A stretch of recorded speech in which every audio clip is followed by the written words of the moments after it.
Cinema বানিয়েছিল toilet, এবং সেই সিনেমাটা কিন্তু সে বছর বক্স অফিসে বিখ্যাত একটা সিনেমা ছিল, এবং সেটা দিয়ে একটা রেভুলেশন ক্রিয়েট হয়েছিল। সেটা দিয়ে কিন্তু তাদের সরকারিভাবে একটা রেভুলেশন, তারা কিন্তু সরকারিভাবে বিরাট উদ্যোগ নেওয়া শুরু করেছিল। এবং যেই রেভুলেশনটা ঘটেছে যে ভারতের মতো একটা দেশে, সেখানে দেখিয়েছে যে বহু সংখ্যক মানুষ হাইজেনিক টয়লেট এই সম্পর্কে তো অজ্ঞতা আছেই, টয়লেটই ইউজ করে না। এবং সেই সিনেমার পর থেকে একটা খুব চমৎকার রেভুলেশন হয়েছে। এখন কিন্তু সেই সংখ্যাটা ভারতে অনেক উন্নত হয়েছে, মানুষ হাইজিন সম্পর্কে জেনেছে, মানুষ কিন্তু অনেক সচেতন হয়েছে।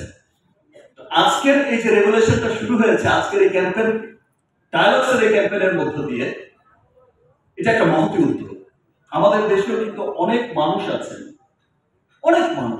যে দরিদ্র মানুষ আছেন, যারা সুবিধা বঞ্চিত মানুষ আছেন, যারা তারা হাইজেনিক টয়লেট ব্যবহার, আসলে বিষয়টা তাদের কাছে খুব দুষ্প্রাপ্যের একটা ব্যাপার হয়ে যায়।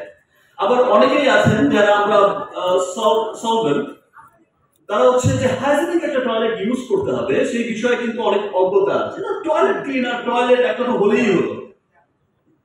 বাট দেখেন, মানুষের রোগ কিন্তু এই টয়লেট থেকে কিন্তু, এই যে একটু আগে অপি করে বলে গেল আপনাদের প্রিয়, এই যে সবাই বললেন স্বপ্ন এখনো দেখে অপিকে দিয়ে, যে টয়লেট থেকে কিন্তু রোগের উৎপত্তি হয়, মরণঘাতী সমস্ত বিভিন্ন রকম রোগের উৎপত্তি কিন্তু টয়লেট থেকে হয়।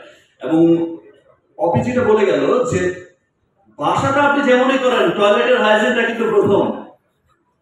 তো যাদের এই হাইজিন সম্পর্কে অজ্ঞতা আছে, তাদেরও সচেতন হতে হবে।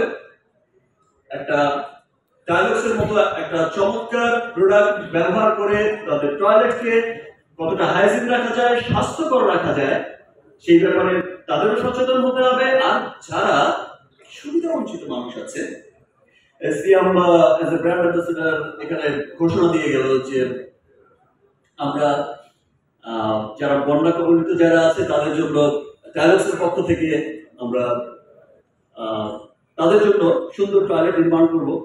ব্যাপারটা শুধু তাই না, শুধুমাত্র বন্যা কবলিত